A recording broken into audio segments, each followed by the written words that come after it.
for Artificial Intelligence and Data Sciences. He is coordinator of Research Center for Technology Development for Differently Abled Person and recently established at his universities. He is Deputy Director of Center and E-Learning and Teaching Excellence. He is Associate Editor in SCI Journal, TALEP. He has been awarded Young Scientist Award in 2015 by Punjab Academy of Science, two-time state award by Punjab government. He has into his credit 10 copyrighted software, one trademark and 2 patents. He is currently guiding 8 PhD students and 15 students have already been awarded doctorate degree. He is guided about 120 MTech students for their major research projects. And Sir has organized many conferences and workshops. He's been regularly interviewed by various TV channels and radio partners for their research on NLP and technology development for differently abled person. I again welcome you, sir, and we are very thankful to you for accepting our invitation. Now, I request you to share your words of wisdom with us.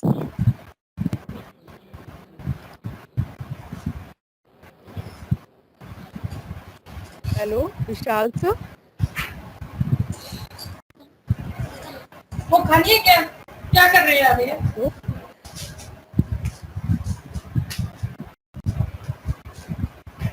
Vishal sir, I request you to start the session, please.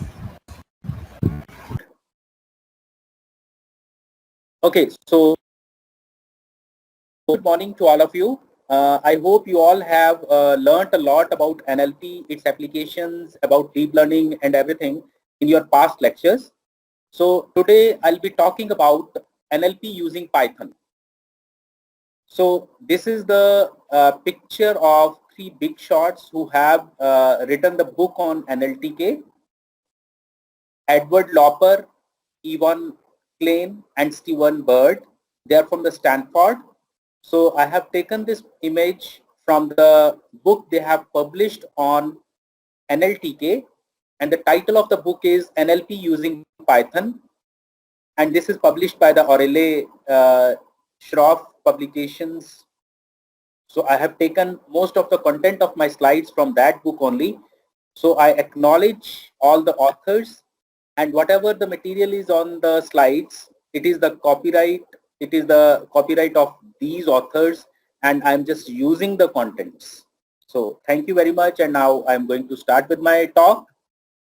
So when we are talking about NLTK, so what is NLTK? NLTK is Natural Language Toolkit. And what are its requirements when we have to use NLTK? We require Python to be installed on our system, and we require version 2.4 or above, and NLTK version 2.0 is enough, and if subsequent releases of NLTK are there, they are the backward compatible. Then we have NLTK data.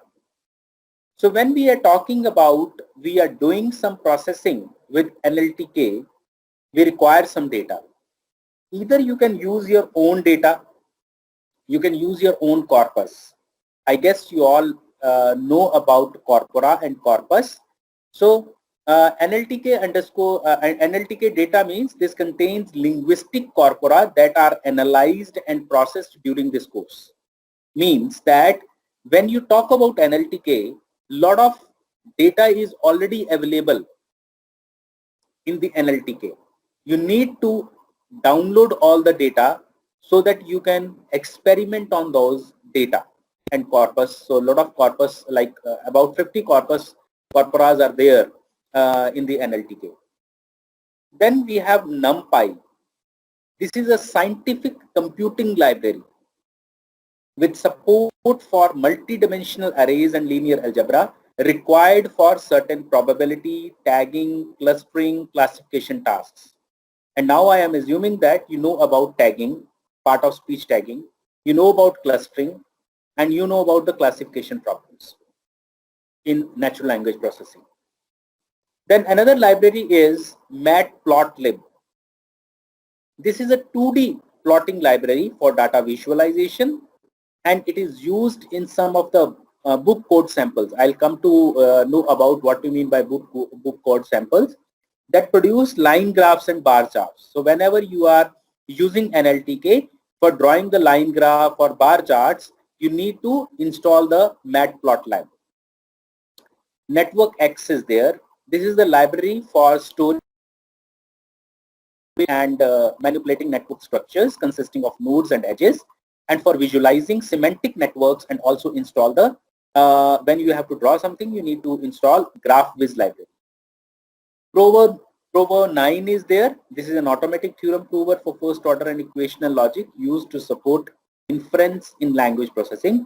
So these are recommended and optional libraries. So otherwise you require NLTK and NLTK data. So now what is NLTK? NLTK, the full form of NLTK is Natural Language Toolkit, and it is an open source library. And I am also assuming that you know about what do you mean by open source library, that you can also contribute to its code. Suppose, right? So I'll be coming, how can you contribute? So NLTK includes extensive software, data, and documentation that are freely downloadable from the website http://www.nltk.org. So you can download the NLTK from this website, install it, and then you can download the NLTK data and other libraries from this website, and you can use it. Distributions are provided for Windows, Macintosh, and Unix platforms.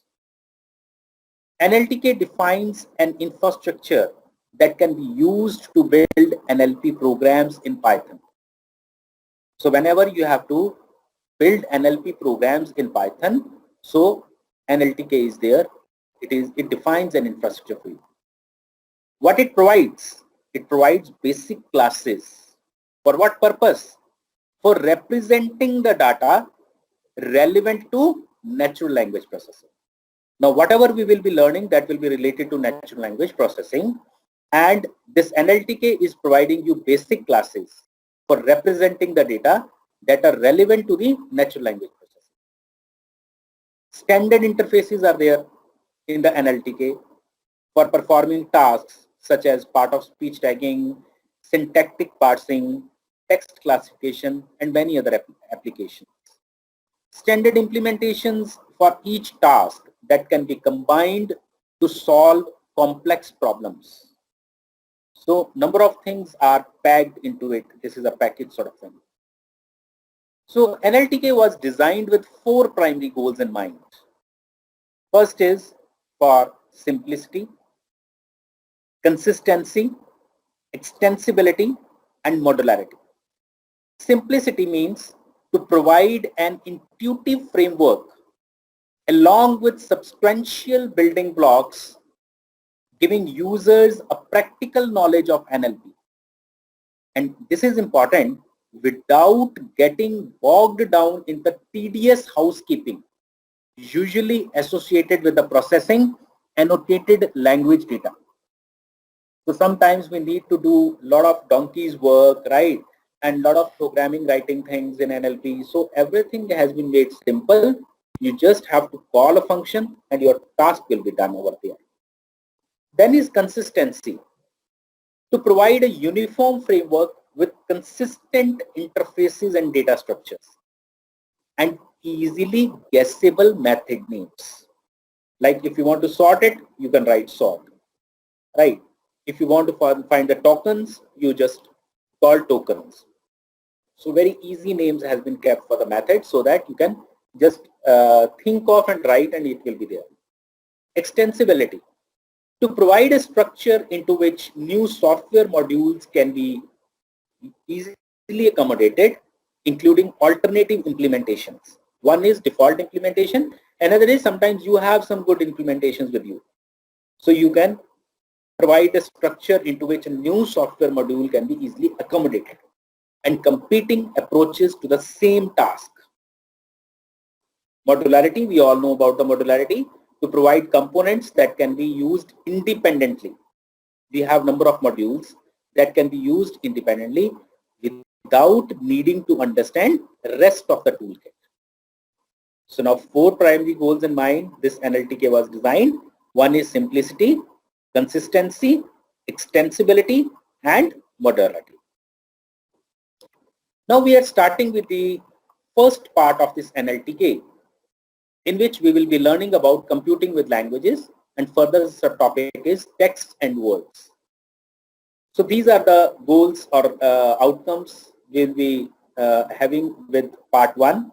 What can we achieve by combining simple programming techniques with large quantities of text?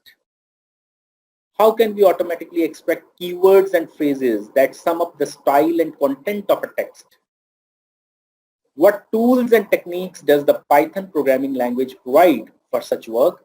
And what are some of the interesting challenges of natural language processing? So these are some of the questions that we'll be answering in this part. And this will be the outcome, learning outcome of this part 1.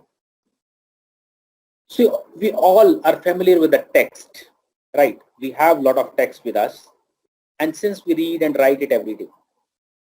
But here, we'll treat text as raw data for the programs we write, programs that manipulate and analyze it in a variety of interesting ways.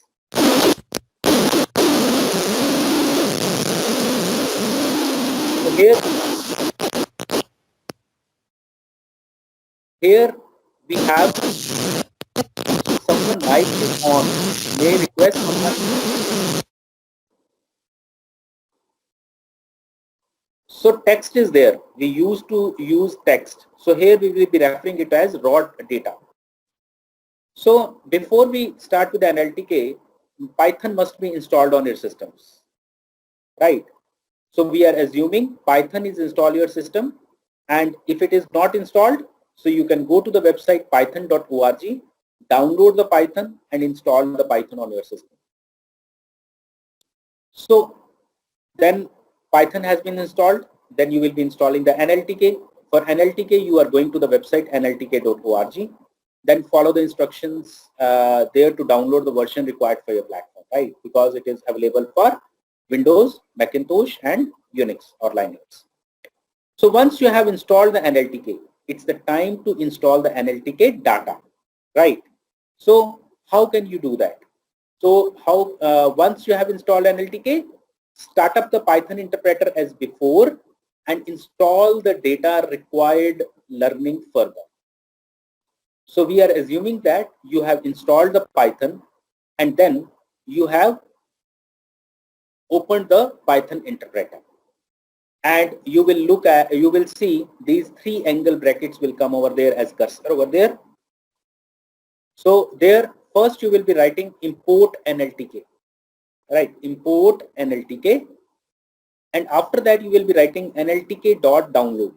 So when you will be writing NLTK.download, this image you are looking at on the right side, this will pop up. And you will see a lot of options are coming, collections, corpora, models, all packages.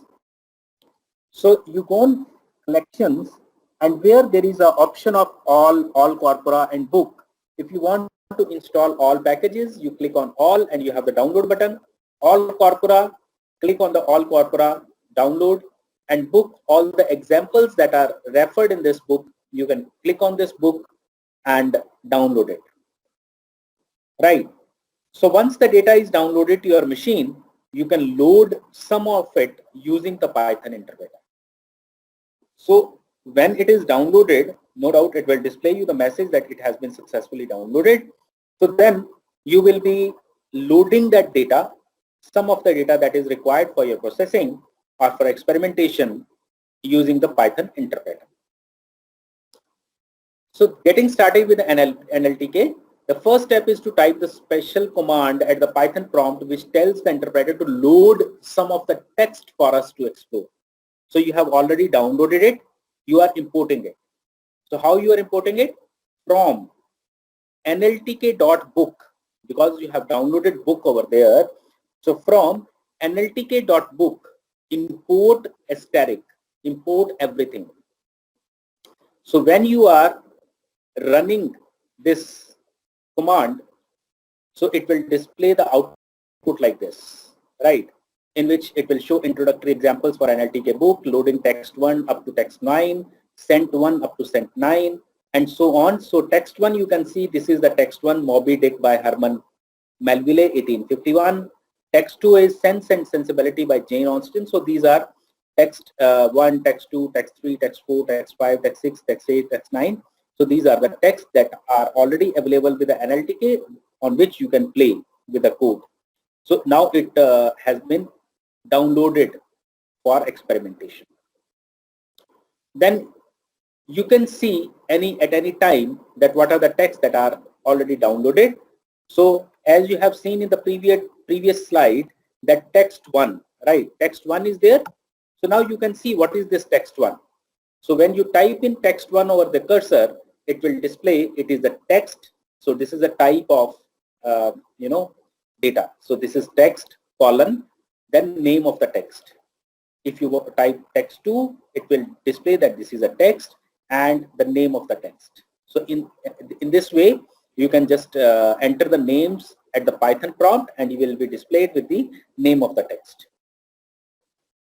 Then there are many ways to examine the context of a text apart from simply reading it, right? So a concordance view shows us every occurrence of a given word together with some context. Occurrence of every given word together with some context. So you can mention the word you want to see, that in what context this word has appeared in this text. So text 1 is there, that is downloaded. Then dot concordance, and in brackets you are mentioning one word for which you want to see the context in which it has appeared in your text. And then it will show this output to you, building index displaying 11 of 11 matches. So this is the output corresponding to this command. Text 1 dot concordance, and in brackets you are mentioning some string or word for which you want to see the in which context this word has occurred in your text. The term common underscore context allows us to examine just the context that are shared by two or more words, such as monstrous and very. So what you do is text 1 dot common underscore context. And if you have learned Python, you know this is a list that we have provided into it. First word is the first element of the list, and second word is the second element of the list. So monstrous, comma, very. So what you want to see, examine contexts that are shared by two or more words. And which are the two words we have mentioned over here? Monstrous and very. So these are the results in green line over here. B underscore glad, am underscore glad, a pretty, is pretty, a lucky. So in this way, they are sharing the context over here. So it is one thing to automatically detect a particular word occurs in a text and to display some words that appear in the same context. Fine. Then is the dispersion. You want to see that, suppose I'm saying that citizens, I want to check that how many times the citizen is coming in my whole text. In what frequency this democracy is coming in the whole text, row by row, right? So this dispersion plot will let you know about it, right? So however, we can also determine the location of a word in the text. Means that if I am saying that I want to see that citizen, this term, this word citizen is coming at which location in the text, so we can find out all the locations where citizen is coming. If we want to see the democracy, so we can see all the locations of this democracy word in the text. How many words from the beginning it appears? So we can just find out with a small method. So this positional information, this is a positional information because we are trying to find the position of that word that is there in that corpus or text. So this positional information can be displayed using a dispersion plot, right? and each strip, you can see over here that in text 4 dot dispersion underscore plot, and again we have mentioned the list of words, right? And these list of words are coming on the y-axis, and on the x-axis we have word offset. Word offset means location of the word. And then it's each strip means each strip represent an instance of the word, and each row represents the entire text. So each row is entire text, and it is displaying that where the citizen is coming, right? So you can see the dispersion plot like this. You can plot the dispersion of the specific word, instance of the word, and each row is representing the whole text. So how can you do that? Text 4 means which text you want to use as input. Text 4 dot dispersion underscore plot, and within brackets you are mentioning the list of the words you want to use for display onto the dispersion plot as y-axis. Then is, just for the fun, let's try generating some text, random text in various styles we have seen. So let's assume that we have one paragraph and we want to have a look on the paraphrased paragraphs of the same text, right? So text 3 dot generate, right? So text 3 dot generate means, so it will display random text, right? Using the text that is there in the text 3. So let's try generating some random text in various styles we have just seen. So do this, we type the name of the text followed by the term generate. So, so you will see that this paragraph has been generated. So see the red line. Note that the first time you run this command, it is slow. Why? Because it gathers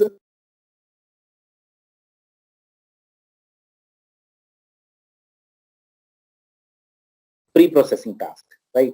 So it is gathering statistics about the word sequences, and each time you run it, you will get different output text because randomly the text is being generated.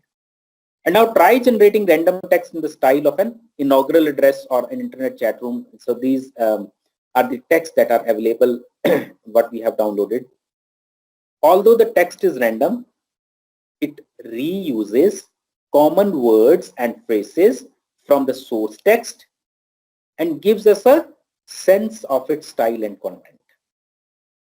Gives us a sense of its style and content, but it is reusing the common words and phrases from the source text. So I hope you understand text 3 dot generate. Then we are talking about, let's begin by finding out the length of the text, right? So from the start to the finish in terms of the words and punctuation symbols that appear. So for that we have length, L-E-N, to get the length of something, which we apply here on the book of Genesis. So we have text 1, text 2, text 3 up to text 9. So we can use any one. So here we have used text 3. We have what we have mentioned, length of text 3. So it is displayed 44764. So what does it mean? So Genesis has the 44764 words and punctuation symbols. Words and punctuation symbols or tokens. So what do you mean by that? Why I put a question marks? That what do you mean by tokens? So tokenization means you are just splitting in on the basis of space or delimiter. Then the term is vocabulary. Vocabulary. So when you are talking about dictionary, you have seen the dictionaries. So where unique tokens are there, right? Duplicacy is removed from there. So vocabulary is basically, vocabulary of a text is just a set of tokens that it uses. Since in a set, because we are talking about a set, it is a mathematical set, all duplicates are collapsed together. So how can you do? How can you find the distinct words? By using the method set, and set inside whichever text you want to pass to it, right? So it will give you the distinct words or tokens. And then you want to sort it, just wrap this command around sorting. Sorted set text. So you will get sorted list of vocabulary items. Now you want to find the length of this vocabulary, just enclose it in between length. So length set text 3. So you are getting 2783. So you can see previously it was 4474. Now it comes out to be 2789. So although it has these much tokens, but this book has only 2789 distinct words or word types. So here we can use the term word types. What is a word type? A word type is the form or spelling of the word independently of its specific occurrences in the text. That is, the word considered as a unique item of a vocabulary. So if you look at 2789 items, it will include punctuation symbols as well. So that's why we call the unique items as types instead of word types. Because word type, when you talk about, it is a spelling of the word. So punctuation will not come in the category of word types. Then is you want to see the lexical richness of the text, right? So how can you do that? In the previous version, this division is not supported. So for that, you need to import from underscore future underscore, then import division. So then this division will work. So here you can see length of text 3 and length of set of text 3. So length of text 3 was, it was 44764. And this is the vocabulary. So this is the total number of tokens, and this is the vocabulary size. So this is how you can see the lexical richness. This is 16% of the unique words, right? So if you want to see the count of the particular word, you can see text3.count, and inside you are mentioning the word. So it is 5. So smart is coming 5 times in this text 3. If you want to see how much percentage this A is covering in the whole text, how can you do? First is 100 multiply text4.count A divided by length of text 4. So 1.46% contributes with the word A in the whole text. So first is how many times this count A is coming and total length of the text. So this is how you are finding the lexical richness of the text. Then is using short names instead of the complete Python code. So you can have the intended code block, you are keeping the name like you are defining some function and then you are calling the function over there. So lexical diversity, one of the function that we have defined is lexical underscore diversity, and we know how we can write the functions in the Python. So you are using the keyword def over there, def, the name of the function and some input parameter and then colon sign and then the body of the function.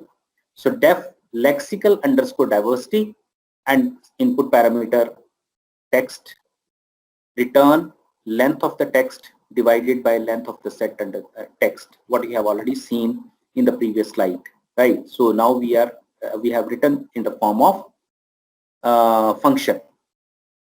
So you can see 3 dots are coming over here. So this is the indentation, right? This intended code block. If you are not following the indentation rules in Python, so you will be getting errors. So then percentage calculation, count, comma, total are the parameters. Name of the function is percentage. 100 multiplied by count divided by total. So what we have done over here in the last command, 100 multiplied by text4.count A divided by length of text 4, it has been converted into the function. Now you are just calling the lexical underscore diversity and you are passing the text and it is giving you the results. So this is the same result that we have found. So we have passed the text 3 and same calculation has been done. Similarly, lexical diversity, so you are passing over here, so it is giving you the for text 5, right? So then percentage 4,5, it means count is 4, total is 5, so it comes out to 80%. Percentage text 4 dot count of A, length text 4, so it comes out to be 1.46 that we have seen in the earlier slide. So this is how we can use the short names instead of the complete Python code. Text as a list of words. I guess you all know about the list in the Python. So now what is text? At one level, it is a sequence of symbols on a page such as this one. This is the all text. And another level, it is a sequence of chapters made of sequence of sections where each section is sequence of paragraphs and so on, right? And however, for our purposes, we'll think of text as nothing more than a sequence of words and the punctuation. When we are talking about in Python, so we are talking about this is a sequence of words and punctuation. So in list, if you talk about list in Python, so we have kept the name of the list as sent1, then square brackets, and inside we have mentioned the elements of that list. And if these are the strings, we are enclosing them in the single quote or double quotes. So this bracketed material is known as the list in Python, and this is how we stored as a text. Now we can inspect it by typing its name. So we are just typing the name sent1 over here. So it is displaying the elements of the list. We can ask for its length of sent1. So how many elements are there? 4. So 1, 2, 3, 4. So it has displayed 4. We can even apply our own lexical diversity. So we have already used the lexical diversity over here. So instead of writing text over here, I will be writing sent1. So I have passed sent1, so it has given 1.0. You can concatenate or add to lists. One consists of Monty Python, another consists of and the Holy Grail. You have used the operator plus sign, so they have concatenated, and this becomes Monty Python and the Holy Grail. Sent4 plus sent1, right? So it means again you are just appending one after the another. You want to append something into the existing, you can use sent1 dot append. So this will be appended at the last.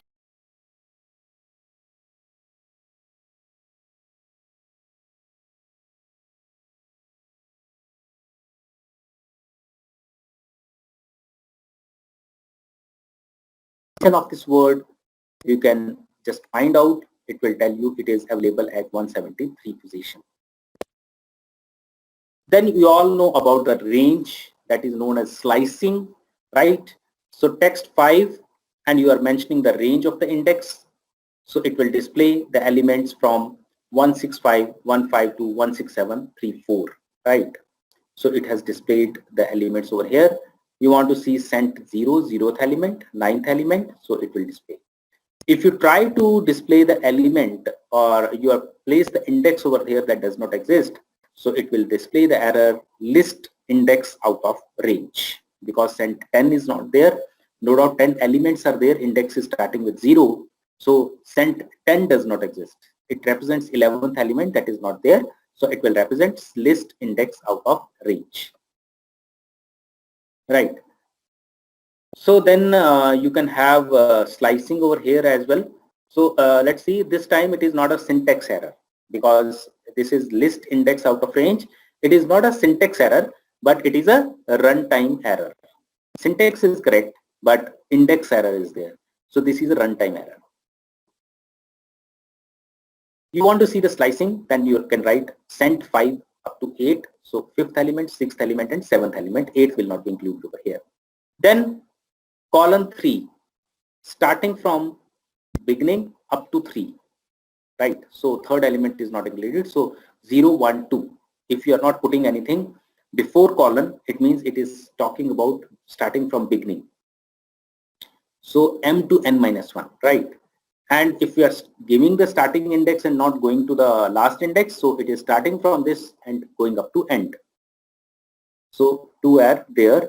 One is column 3, another is 1, 4, 1, 5 to 5 column, means column up to end, starting from up to 3.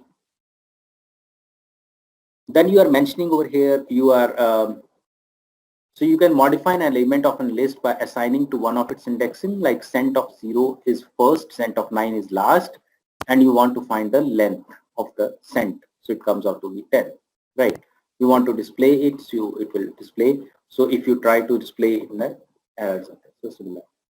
So then we are coming to the variables, right? So we all know about the variables, and variable equal to expression, and this process is called assignment. And then this is how my underscore sent, this is the list and name of the variable is my underscore sent. Then you are slicing this list, and the sub list is stored into noun underscore phrase, right? So it means it will consist of 1, 2 and 3. 4 will not be included. Then you are sorting it. So the sorting will be stored into the variable words. So this word will be coming over here. Now, it is advised. It is good to choose meaningful variable names to remind you and to help anyone else who reads your Python code what your code is meant to do. And this is, we all know that whenever we are keeping the variables, so we should keep in mind that variable names are meaningful so that we can understand what this is storing in future if we are looking at. So even Python does not try to make sense of the names, right? So like 1 equal to 2, 2 equal to 3. So it blindly follows your instructions and as object if you do something confusing, such as you are keeping the name as 1 and you are writing the variable as 1 and keeping the value as 2. You are keeping the variable name as 2 and you are writing 3 equal to. So this depends upon your logic and the, the only restriction is that a variable name cannot be any of the Python's reserved words, such as def, if, not, import. So these are reserved words that you cannot keep as variables. So if you will be doing so, it will be a syntax error. So here I'm talking about syntax error, right? It is not runtime error, it is a syntax error. So if you have tried to do this not equal to something, so it's a syntax error, invalid syntax, right? So in this way, you can just keep the names as meaningful as possible. So first we have kept as vocab, then it is a size of the vocab, so vocab underscore size. So in this you are able to understand what this variable is storing into it. Strings. Some of the methods we use to access the elements of the list also work with individual words or strings. So for example, we can assign a string to a variable, index a string, slice a string, as in the case of list, but there is a difference between list and string.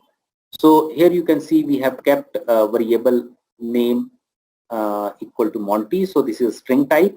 If you are typing the first element, so it will display the first character M.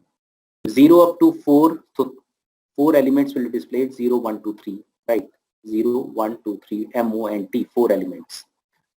Then multiply means 2 times repetition. You can concatenating name plus some symbol, so it will display like this. We can join the words like first is you are joining with space as delimiter. So space dot join and list. So Monty space Python. So in between the space will be embedded. So splitting, so it will come as list first with the delimiter as space. So this is recap, right? So you can just find out, we have seen set, we have seen sorted. Now tokens -2 up to. So -2 means we are starting from the back, right? Then is the frequency distribution. We want to see that which word is coming how many times, right? So I think this we have already studied in our school times about this, how to use word tally, right? So the is coming and these much of times, mean is coming, message, pursuance and nation. So we can do very easily with the help of this NLTK. So since we often need frequency distribution in language processing, NLTK provides built-in support for them. Let's use a FREQDIST, FreqDist, to find 50 most popular frequent words of Moby Dick. So fdisk1, this is the name of the variable. It is a list, sorry, it is a dictionary, and frequency distribution text1. So you are providing text1 as the input text. So then you try to display it.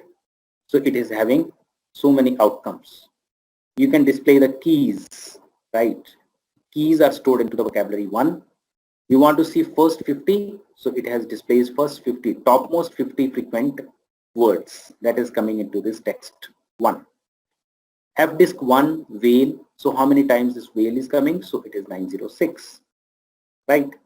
So the expression keys gives us a list of all the distinct types in the text, and we can look at the first 50 of these by slicing the list. So this is how we have done the slicing, vocabulary 1 square bracket colon 50. So this is slicing. Then you can plot cumulative frequency plot as well. How can we do that? Fdisk 1 dot plot 50 comma cumulative true, right? So these 50 words, first 50 words account for nearly half the book, right? So this is how this comes out to be like this. So if the frequent words don't help us, how can we word occur only once? So you can just find out fdisk 1 dot hapexes. So it will display all the words that are coming only once. So first cumulative frequency. Okay. So now we are moving to fine-grained selection of words. Fine-grained selection of words means that you want to list down the words on the basis of some property of that word, right? So you can see over here the property what we have mentioned over here, 1A. I guess you can recall your set theory. Set of words, right? W is set of words such that, yeah, someone's mic is on. Can you please put on off? Set of words such that word belongs to vocabulary and it is property of W. Property of vocabulary means some property of vocabulary will be mentioned over here. So what is the property that we are talking about? Length of the word is greater than 15. If you want to list down all the words whose length is greater than 15, so you are finding long words. So what you are doing is you have found all the vocabulary words, right? So by using set text of 1, and then you are finding the long words whose length is greater than 15. Long underscore words equal to, it is consisting of all the words for W in this vocabulary, if the word is available in vocabulary, whose length is greater than 15.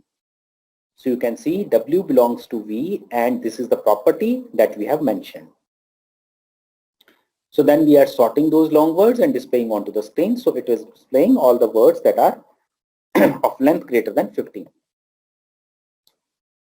Then you want to do some frequency distribution, you can see, right?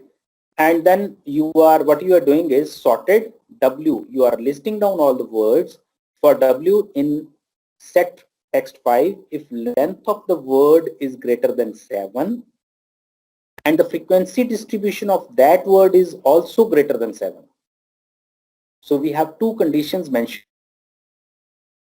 here. On the basis of that, we are including that word into this list. So this has displayed onto the screen, right? So you can have multiple conditions you can put over here. Then co-location and bigrams. Co-location means that the combination of 2 or 3 words that cannot be interpreted word by word, but in collection they have some special meaning. Like we can see the word red wine. Red wine is a co-location, whereas wine is not. Right? Red wine itself is one word, it is a name of wine, right? So red cannot be interpreted separately. Wine, it's separate word. So both have the separate meanings, but in collection it has specific meaning. The characteristic of co-locations is that they are resistant to substitution with words that have similar senses. Maroon wine. So red cannot be replaced with maroon, right? So to get a handle on collocations, we start off by extracting from a text a list of word pairs known as bigrams. I guess you all know about unigram, bigram, trigram, n-grams, right? So bigrams means just word pairs, one after another, right? If I have a sentence, he is a boy. So what are the bigrams? He is one bigram, is another bigram, a boy another bigram. So these are the three bigrams that I have extracted from he is a boy. This is easily accomplished with the functions bigrams. So just call the function bigrams and you provide the list of the words. It will provide you with the more is said than done, right? So you can see the bigrams in as output. So now collocations are essentially just frequent bigrams, except that we want to pay more attention to the cases that involve rare words. So how can you do that? Text for dot collocations.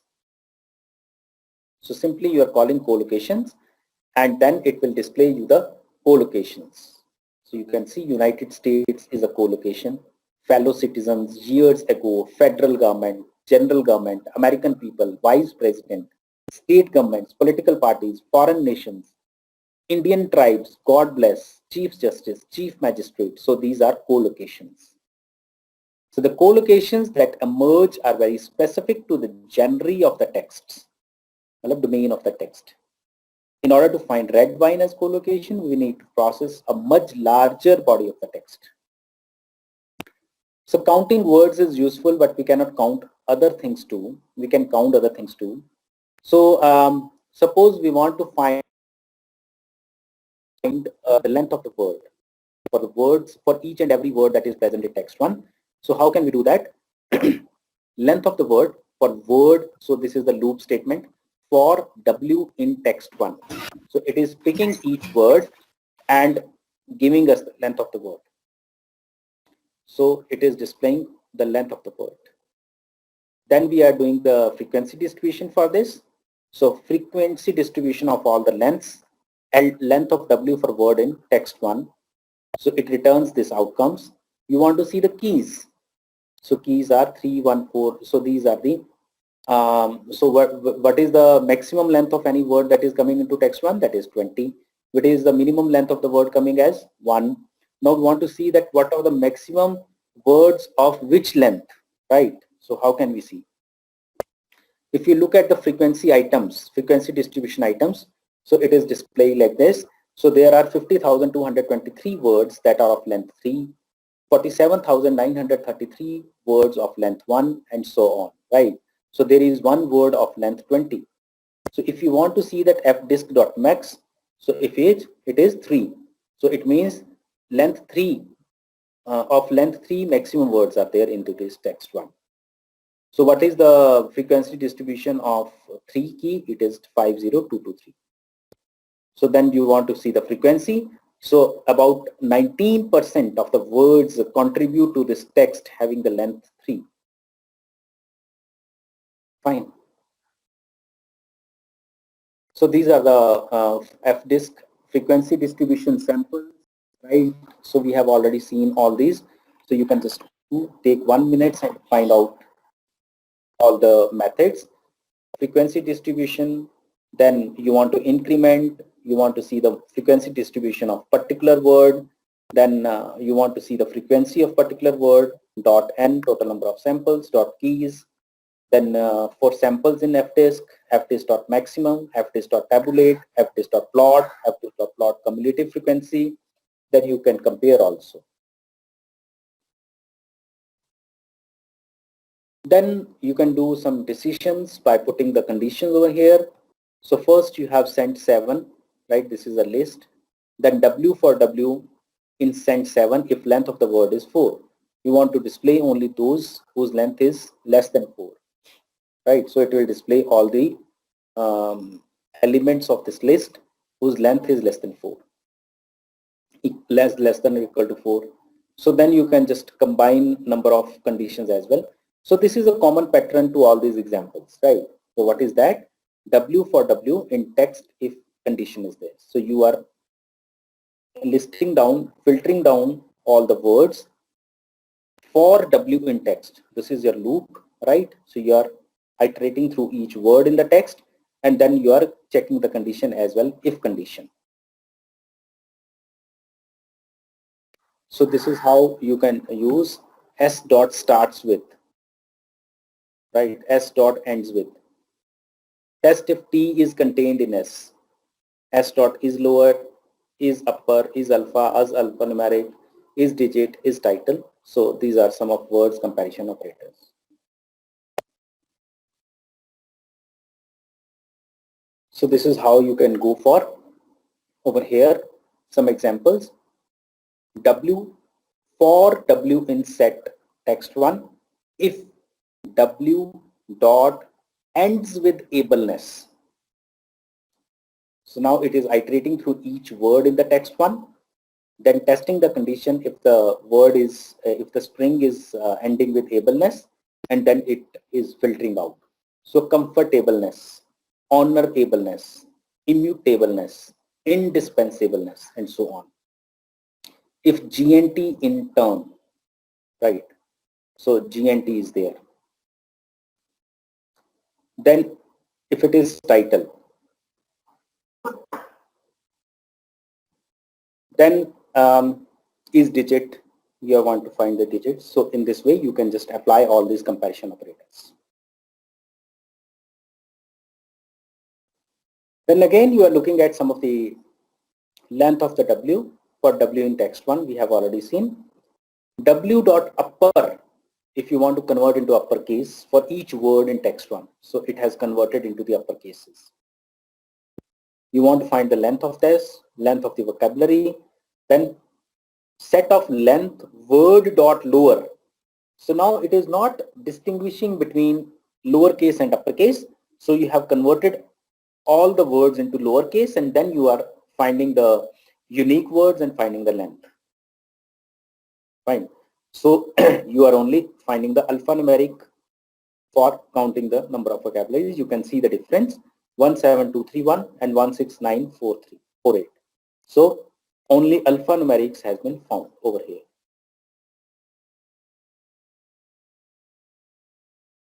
So you can see the difference between the 4 figures.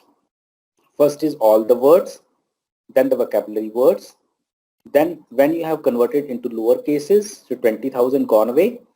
And when you are finding only the alphanumeric, right, and you are removing all the non-alphabetic items, so still you are lowering down the number. The nested code blocks. So you have mentioned word equal to cat. If the length of the word is less than 5, word is length of 5. So here you can just mention the conditional expression. Nested block means for word in this list, print word. So it is displaying. So this is your control structure. You are using the loop, for loop, I think you all know. So for word in text or list, and you have colon over here. You are displaying it. Looping with conditions. You have one list, that is sent1 equal to list for any variable in sent1, that is the list what we have provided, colon. If this ends with L, print it. So only 1 is there, 2 is there, call and Ishmael. So then you have if, elif and else condition. So here you can just mention over here for token in sent1, if token dot is lower, print this. Elif token is title, print token is title word, else print token is punctuation. So this is how you can use the conditions if else. So in this way, you can see over here that conditions are used inside the loop. W for W in set1 if CIE in W or CEI in W. So OR has logical operator has also been used. conditional operator has been used, and control structure has been used. And this way you are printing the word by using the loop again from the tree key. Then we are coming to the word sense disambiguation. Word sense disambiguation means that you want to, if you say that saw, S-A-W, saw means to look or to cutter also, wood cutter as well, right? So in word sense disambiguation, one word is having multiple meanings. Now, how can you make the computer learn that in what context this particular word has been used in the sentence? So this is word sense disambiguation. Then pronoun resolution. Pronoun resolution means, or anaphora resolution means that I give you an example that Akmal and Ajmal are hungry, full stop. He moves away. Now Akmal or Ajmal, both are he. Now in the second sentence, he is hungry. This he is referring back to whom? This is pronoun resolution, anaphora resolution. Then the similar kind of context is semantic role labeling. Question answering or machine translation, that comes under generating language output. So question answering means how can you make the system answer? Like these days chatbots are coming up, right? And machine translation, you all know about that, translating the given input sentence from one language to the another language, like English to Hindi, German to French, German to English, English to Punjabi, English to, so these are machine translation. Spoken dialect system. We all know that spoken dialect system. So this is the architecture of this spoken dialect system, in which first you are analyzing the speech, doing the morphological and lexical analysis on it, then parsing, find the context, application, reasoning and execution, then address planning, syntactic realization, morphological realization and speech synthesis. And corresponding to that, we have the verticals. First part comes out with the phonology, second part comes out under morphology, then we have the syntax, then we have the semantics, and then we have the reasoning, right? And these drums basically are the databases, punctuation model, morphological rules, lexicon and grammar, discourse context, and domain knowledge. So this is about spoken dialect systems. Textual entailment. So the challenge of language understanding has brought into focus in recent years by a public shared task called recognizing textual entailment. What is that? So suppose this is the text that has been given and you have been told to answer the questions, right? So does the text provide enough evidence for you to accept the hypothesis, right? So let's see the examples given below. David Golkin is the editor or author of 18 books and over 150 responsa, articles, sermons and books. And what is the hypothesis? Golkin has written 18 books. So you need to have the background knowledge for answering some of the questions, for inferring some of the things. So this is how the textual entailment comes out. So despite the research-led advances in the tasks such as RTE, natural language systems that have been developed, deployed for real-world applications, but still cannot perform common sense reasoning or draw on world knowledge in a general and robust manner. So accordingly, right from the beginning, an important goal of the NLP research has been to make progress on the different tasks of building technologies that understand language using superficial yet powerful techniques instead of unrestricted knowledge and reasoning capabilities. And no doubt this will remain a limitation as well. Yeah, so your queries are welcome for the part 1 so that I can move to the part 2 of this session. Please come up with your questions. Yes, sir, we're listening, but no questions. Okay, should I move forward? Sir, one clarification, sir. Yes, please. So the NLTK module process only takes 1 to text 9. So is it fixed or is it possible for more than say text 9? Come again with your question. An NLTK. Yeah. So we have text 1 to text 9, right? Text This 1, is, text 2, text 3. yeah. So this is a predefined text that is available with NLTK. So is it customized to add more than that? Yes, you can.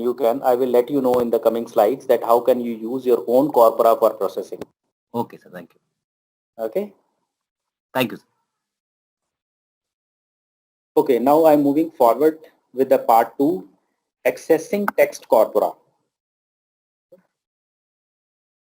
So what is a text corpus? A text corpus is a large body of text, right? And in the part 1, we have seen some small text collections, text 1 up to text 9, such as the speeches known as US presidential inaugural addresses and all. So now let's examine more. NLTK includes a small collection of text from the Project Gutenberg Electronic Text Archive, which contains some 25,000 free electronic books and that are hosting on the website gutenberg.org. So what we do, we begin by getting the Python interpreter to load NLTK package and then ask to see nltk.corpus.gutenberg.file IDs. Gutenberg is one corpus in which number of text files are there. You can consider it is a folder, and in folder we have number of text files, right? So you can see over here, file ID, it is basically file identifiers in this corpus. Import NLTK, nltk.corpus.gutenberg.file IDs. So now you can see it has defined all the names of the files that are present in this Gutenberg corpus. Austin-ema.txt, Austin-persuasion.txt, Austin-sense, Bible-KJV, and so on. So let's pick the first file, Austin-ema.txt. How can we do that? nltk.corpus.gutenberg.words, from where the words to be picked? Austin-ema.txt. We have picked the very first file of this corpus. We have put as parameter, and it will be extracting the words out of this text file and storing into ema. Now we are finding the length of that variable. It comes to be 192,427. It means 1,92,427 words are there in this text file of this Gutenberg corpus. Then from nltk.corpus import Gutenberg. So we have already seen that we have imported the Gutenberg corpus and nltk.corpus is there. From nltk.corpus import Gutenberg, and then you are displaying Gutenberg.file IDs. Then Gutenberg.words and then name of the file. Then what you are doing for file ID in Gutenberg.file IDs means that we are iterating through each file available with the Gutenberg corpus. Number of characters, length, Gutenberg.raw file ID. So when you are using the raw, it will give you number of characters. When you are using .words, it will return you the words. If you are using sense, it will return you number of sentences. Number of characters, number of words, number of sentences. And these three lines will be repeated for each and every text file that is available in the Gutenberg corpus. So that's why this for loop is there. Then we are finding the vocabulary by finding the set. First we are lowering down it. So character, word, sent, and vocabulary. What you are doing is you are displaying number of characters divided by number of words, converting into integer, number of words divided by number of cents divided by integer, number of words divided by number of vocabulary divided by integer, comma, file ID, name of the file. So this is how it will be displaying. 3 items are displayed. First is number of characters. No, it is not number of characters, but it is number of characters divided by number of words, number of words divided by number of sentences, number of words divided by number of vocabulary. So these 3 things are displayed. You can see over here 2126, and Austin, this is the name of the file. So these are the iteration result, right? So average word length is the first output, average sentence length is the second output, number of times each vocabulary item appears, this is the third, and name of the file in the Gutenberg, this is the fourth. For each file it is displaying one result. So we have seen sents, means it is returning the sentences. You can see over here that list inside list. You are displaying the 1037th sentence, so it is displaying that particular sentence. You want to find the longest length, so you can have the length of S, and these are the conditions that you can display over here using this Gutenberg. Then another corpus is web and chat text that is available with NLTK. So from nltk.corpus, import web text. So in the previous, what we have done, import Gutenberg. So here what we are doing is importing web text.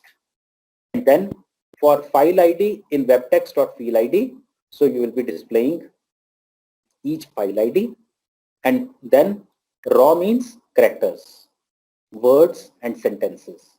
3 things what we have seen. And similarly we have the chat. From nltk.corpus, import nps_chat, and chat room, because corresponding to chat room we have the posts, so we will be accessing posts, and we are displaying a 123. You can see the name that has been kept over here is 10-19-20 s_706 post XML. It means it contains 706 posts gathered from 20 chat rooms on this date. So this is how the name of the file has been kept for this chat. No doubt the structure of each corpus will be different depending upon its objective and the domain. This is another corpus, that is the Brown corpus, and the Brown corpus was the first million-word electronic corpus for English, created in 1961 at Brown University. This corpus contains text from 500 sources, and the sources have been categorized by genre. So this is another category of corpus. Genre means news category is there, editorial category is there, and so on, right? So this is how the structure of this Brown corpus is there. File ID is there, ID is there, file ID is there, genre is there, and this description is there, right?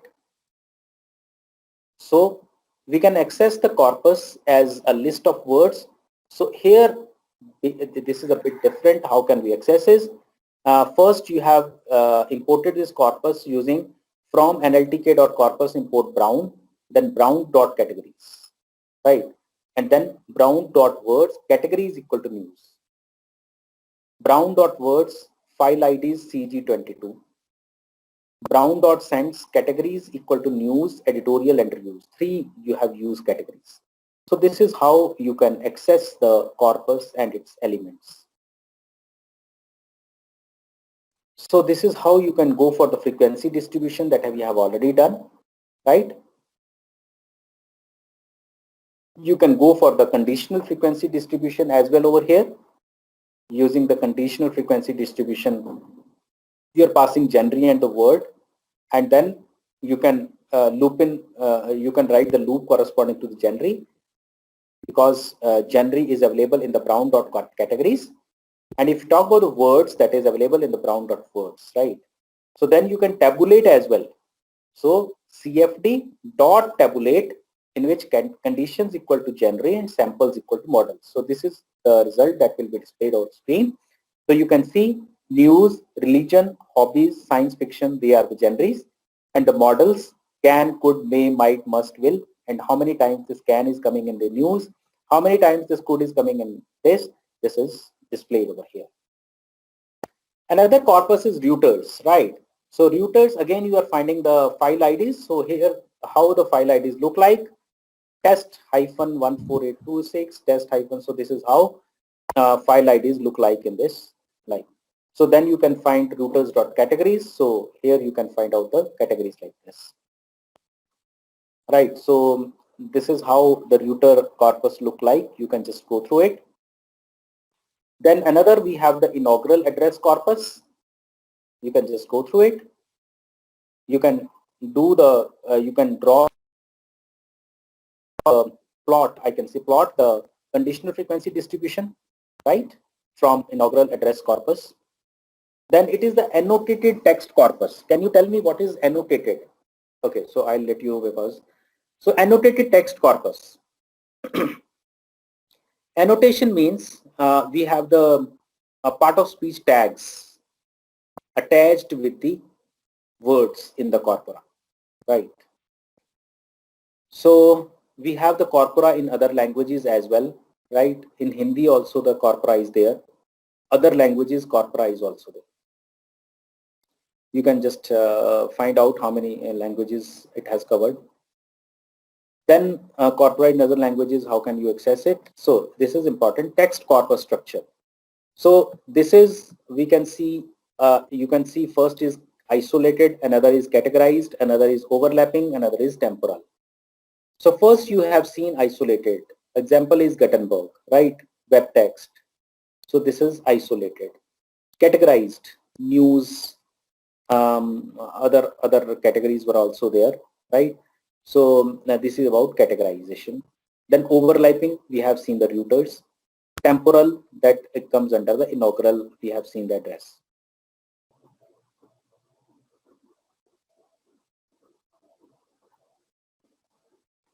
Any doubt? Sir, I have a query, sir. Yeah, sure, please come up. Sir, please go to the previous slide, sir. Yes. Sir, now this Gutenberg is isolated site, isolated corpus, and Brown is categorized. Sir, can you please tell us what could be the possible differences between these corpus being isolated, categorized? Okay. So there is no difference. See, so there is no difference. That depends upon the purpose of that corpus. Okay. Got it? So suppose if you are talking about a news corpus, right? In news corpora, we are categorizing the news into different domains. Sports is there, politics is there, right? International is there, national is there, regional is there. So they have divided the corpus into different sections for making it readable. So how will it be different, like if the corpus is isolated, corpus is some categorized? Yeah. So does it make any difference?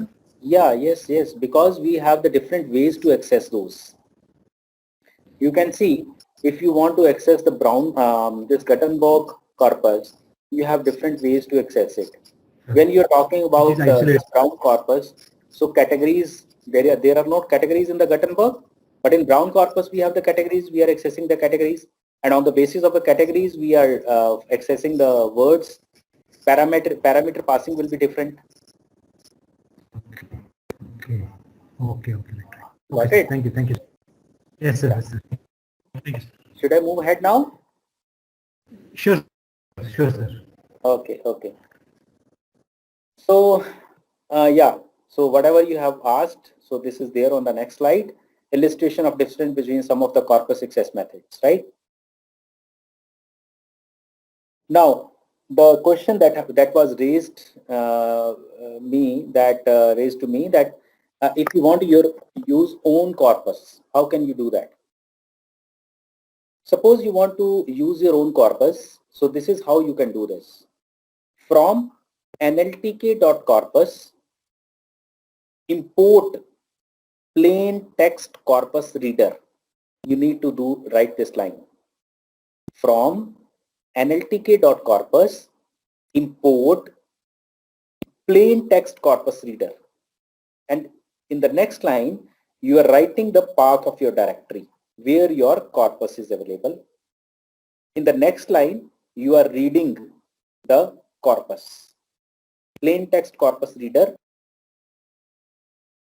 root path of that directory, and star dot star means you are reading all the files that are available in that folder.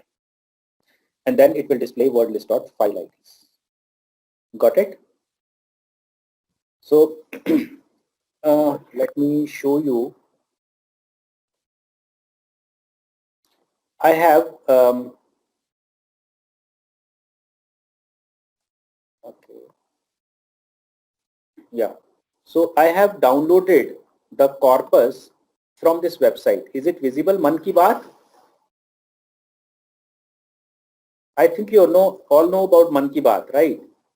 So here you can see the speeches are available in number of languages, right? So I have downloaded for English, Hindi and Punjabi. Let me show you.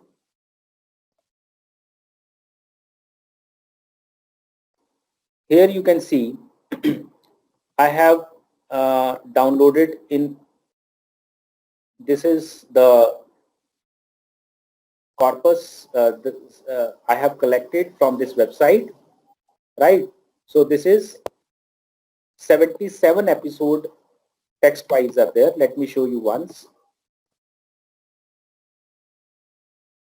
So this is the text that is there, right? But it will not accept doc files. So that's why I have translated into 1, 2 or 3 and 1 and 2 and 10. 3 files I have used, right? And this is, I have copied one Hindi file as well, taken from there. And through my programming, I'm combining all these. So I will be just deleting this file for showing you it's working, because this has become the large file when I have tried number of times. So that's why it is taking time for loading it. Yeah. So now I'm deleting this file from here. Let's go to the PyCharm. I think you all know about PyCharm. Okay. So let's see it's working. So is it visible?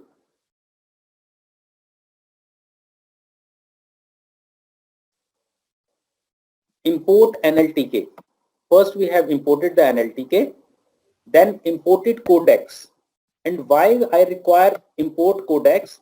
Because if I want to use corpus for my processing other than English, like Hindi, Punjabi, Urdu, Kashmiri, Odia, so I need to use codecs. Then I am plotting some graphs, so I am importing import matplotlib. Then because I'm using my own corpus, so that's why it is import NLTK corpus, import plain text corp reader. Then from NLTK.book import star, what we have done in the part 1, right? So let me go through one by one, okay? First is print type text 1. Just wait.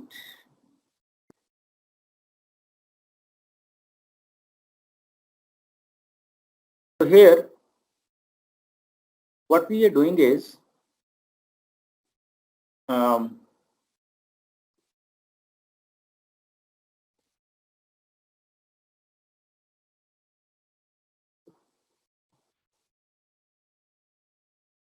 okay. So first is, as we know that print type text 1. So we have text 1 up to text 3.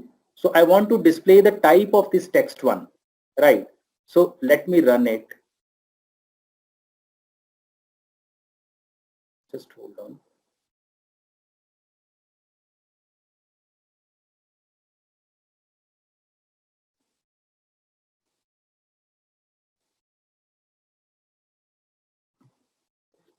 Okay.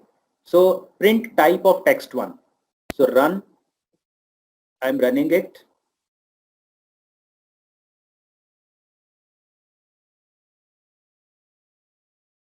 you can see it is loading text 1 up to text 9, sent 1 up to sent 9, displaying type text 1, text 2, text 3, text 4, text 5, text 6, and so on, right? So this is all that is there, what we have loaded, right?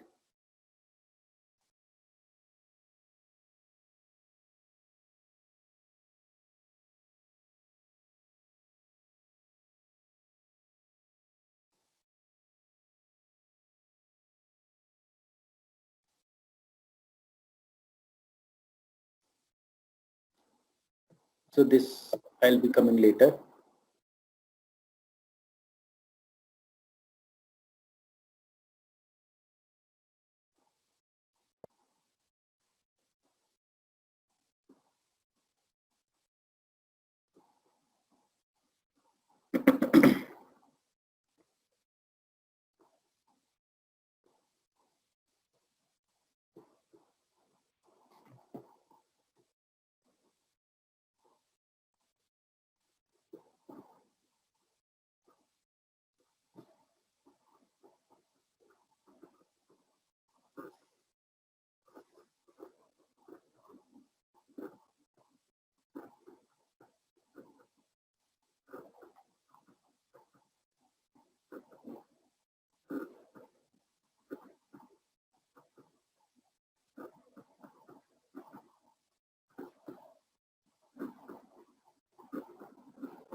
Okay, so here what we are doing is I'll make more simpler over here.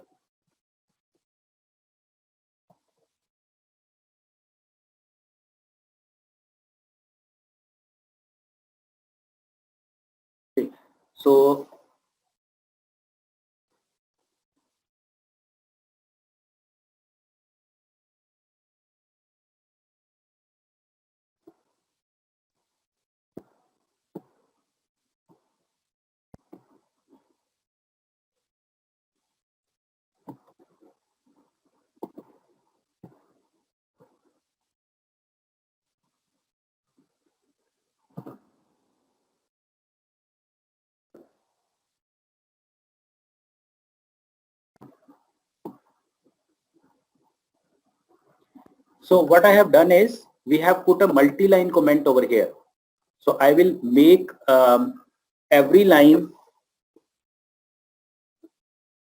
whatever we will be running so that you are able to understand. So this is what we have done is we have loaded the text. So this is from nltk.book import star. So it has imported all the text from here. You can see over here. And then I am displaying it print type text1. So it is displaying that this is nltk.text.text. So this is a text data type. Got it? So now I'm making it, hash comment and moving to the next, so making you understand. So you can see over here that I have used the corpus, the name of my folder over here, and then I want to display the word list and file IDs. So what I am doing is I am putting the multi-line comment over here. Now what it is doing?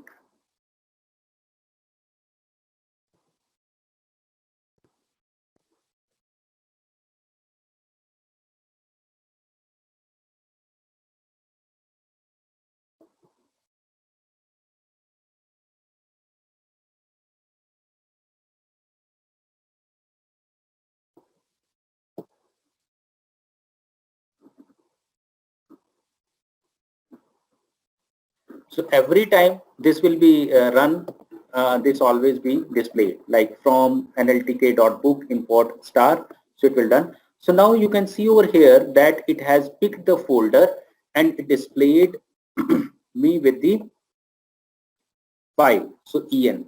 So I have not deleted it. So I am deleting it. Right. So now I have deleted it. So now you can see what I am doing. When I am running it.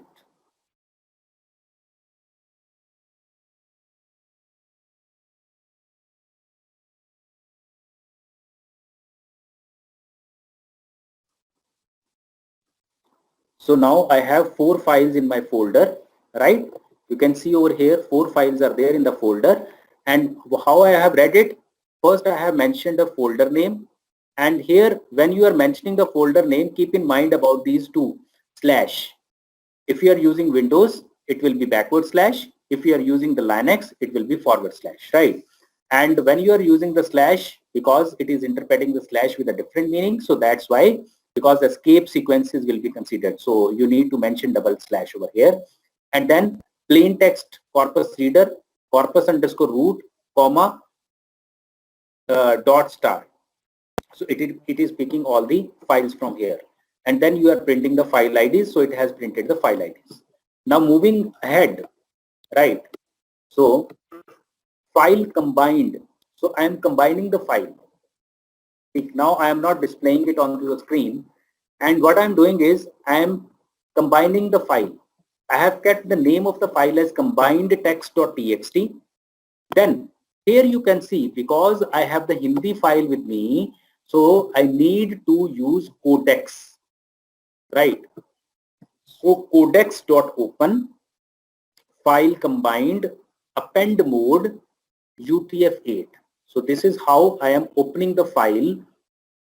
If the file is not there, it will be created automatically, because the combined text.txt file is not there in my folder, so it will be created. So for file name, so what I'm doing is I'm now reading the name of the files. For file name in word list.file IDs, file 1 equal to corpus underscore root plus file name. So this becomes the name of the file, right? So okay, let me print the name of the file as well, so you are able to understand. So file content handle, so this is the file handle, right? So now we are reading each file. We are reading the content in the file text variable, and then we are closing the file after reading it. And after that, file combined handle dot write. Then we are writing into that new file, right? So let me do this only, right? After that, we will see some other functionality. Okay, so let me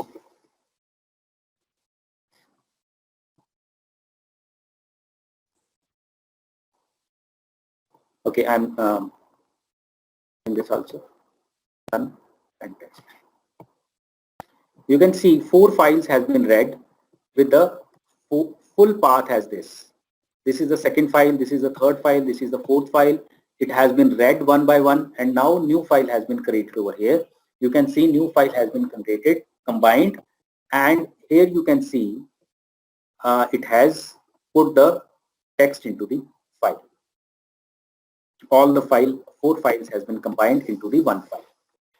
Okay. Next is, so now we have a combined text with us.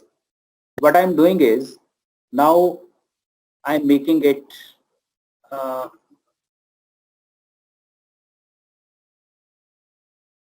so I am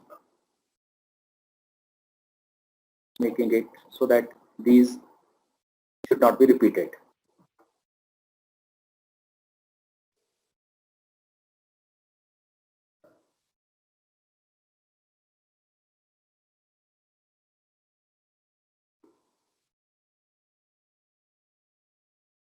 Okay, we have closed it.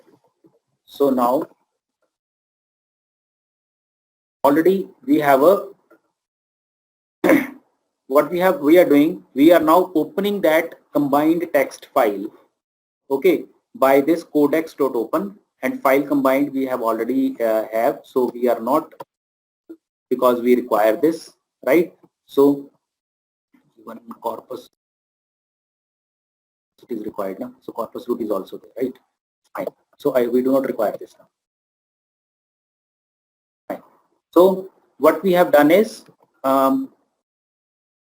combined, this is there, then we have opened the file, we have read it, we have closed it, and then we can just print the text of that file. Just do me. Okay, so why we got some, okay.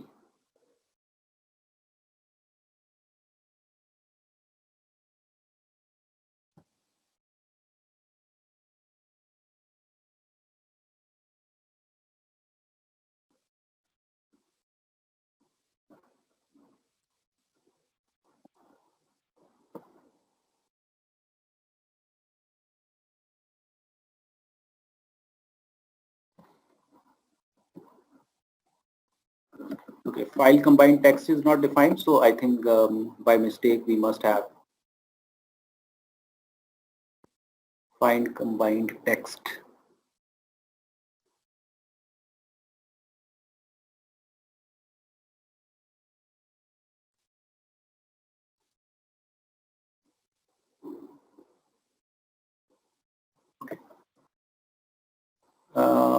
This is file text.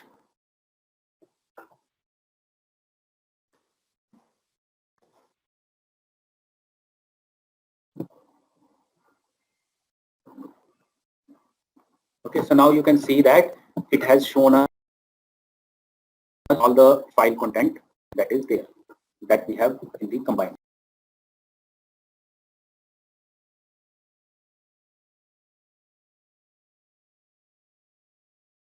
Okay, now I'm back. So what we have done is we have read out the file, right? So now we have the text with us with the file combined. Now what we are doing is we are reading the text from here. So I am removing it here. We already have the file text with us, right? So we have read the text file from here.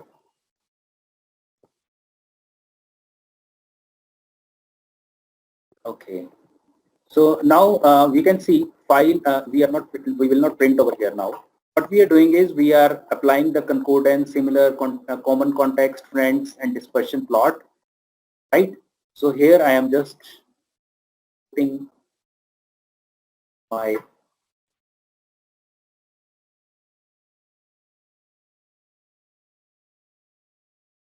let's see.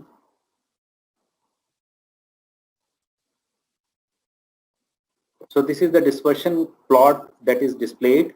Here you can see Hindi text is not coming properly. And there is problem with the fonts over here.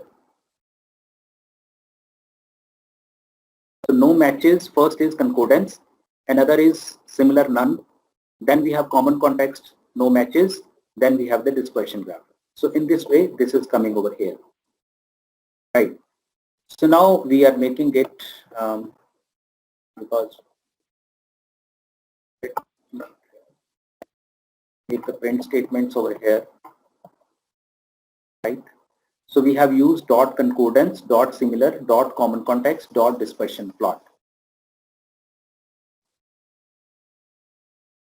So now we are using file Hindi, right? So corpus root and so on. And then word list dot sense we are finding the, so presently I don't require this as well. So we are finding sentences from file Hindi, sentences from we are lengths and so on. So we are processing this Hindi file, right? So we will be using this one.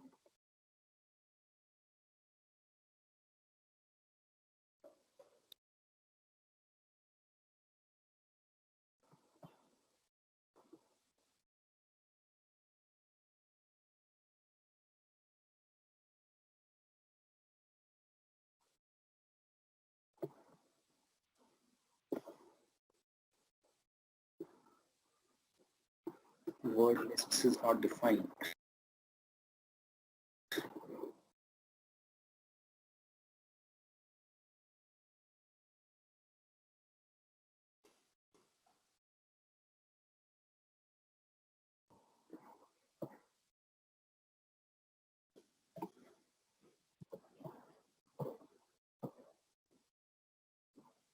Right, so you can see that we are able to read the corpus as well, Hindi corpus, right? So now I will be going through the code. You have seen the lexical diversity. You have seen the percentage over here.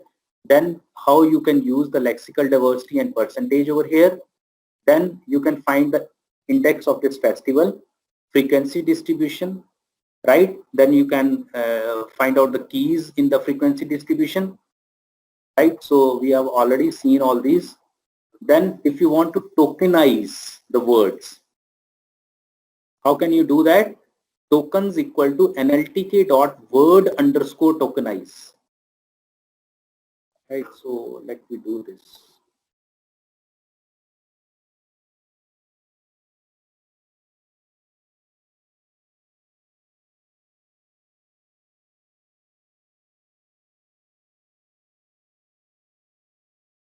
got from outside, no?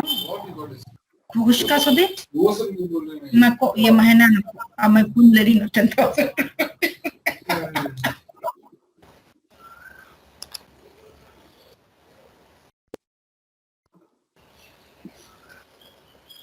Okay, so tokens underscore NLTK dot word tokenize. So word tokenize is the method that we'll be calling, and you're passing on the fine text. So it will display you the tokens. Then you can find number of tokens. You can display 0 up to 10 tokens. Then slice the list of tokens. Then you can NLTK.text tokens, type of text tokens, concordance you can apply, co-locations we have already seen, line.string. So on each line one word will come.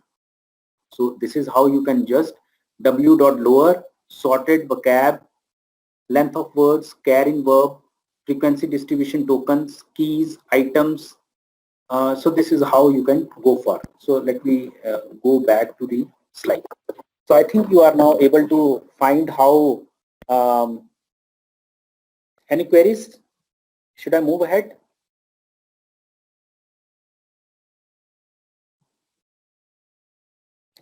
Okay, loading your own corpus, right? So what we have done plain text corpus reader, corpus underscore root dot asterisk word list dot field IDs. So we have done this, and then you can find out the words as well. So that we have already done. This is related to the regular expression. That's why we have put the R over here, right? This is conditional frequency distribution that we have already done. So here we can do that conditional frequency distribution for the brown corpus in which the categories are also there, right? So this is how you can do, and you can plot as well, cfd.plot, right? So you can tabulate as well. So cfd.tabulate. So this is how the tabulate form for the cumulative frequency will come like. You want to generate the random text. So you can do so also, right? So I think generate is there, bigram is there, using which you can generate the, so this is how. So creating programs through a text editor, you all know about that. I will be just skipping this. You know about the function, you know about the module, packages and libraries. So just give me a small brief. A collection of variable and functions, they are the module. Collection of related modules, they are the package. And NLTK code of processing bar is an example of module, and is collection of code processing a different corpora, and NLT itself is a set of packages, sometimes called a library. So lexical resources, we all know, if you have done the NLP, you know about the lexical resources, in which part of speech is there, lexical entry is there, hemnosis is there. If you talk about this, so if see saw, it is a word, right? So this is a lexical entry. Total, it is a lexical entry in which first is the part of speech tag like a verb or a noun, and then sense or a gloss of that word. So these two are the homonyms. Word list corpora. So we have the word list corpora as well. Similarly, we have the stop words as well, right? So this is word list corpora. How can you access that? Similarly, pronouncing dictionary is also there. NLT includes a CMU pronouncing dictionary for the US English, which was designed for use by the speech sensitizers. So you can access that. Comparative word list is also there, that is used for the translation purposes. Shoebox and toolbox, that is not much required. WordNet. WordNet is a semantically oriented dictionary of English, similar to a traditional thesaurus, but with a richer structure. So this is how you can use the WordNet over here. From NLTK import wordnet.wn. And if you want to know about the synset of this motor car, it will return you synset car.n.01. You can find out the lemma names. Synset provide the name of the synset and the lemma names. It will provide you car, auto, automobile, machine, motor car. You want to provide the look at the definition of this synset, dot definition. It will give you the definition. You want to see the examples, dot examples. So this is how this WordNet works, like wn.lemmas and car. So it will provide you a list of the lemmas. This is the WordNet hierarchy in which you have artifact, motor vehicle, motor car, go-kart, truck, and under that you have the hatchback, compact, and gas guzzler. So this is how the WordNet works like. You have more lexical relations in that wordlet, so this is a bit higher, So yes, now I can cover the doubts if you have any.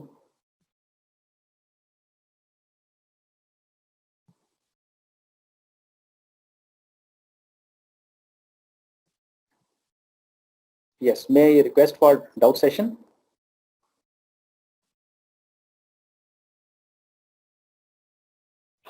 Participants are requested to ask queries now.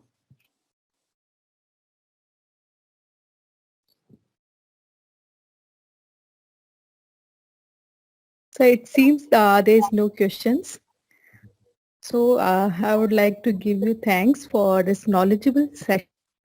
Participants definitely get benefited by your knowledge, sir. And organizers are very, very thankful for accepting our invitation for being expert in the session. And sir, we expect your guidance in future. Thank you very much, sir. Okay, ma'am. Thank you very much, and thank you to the organizers for inviting me. Thank you very much. Okay, Dr. Gaur, thank you very much. And thank you very much, sir. Okay, And bye-bye.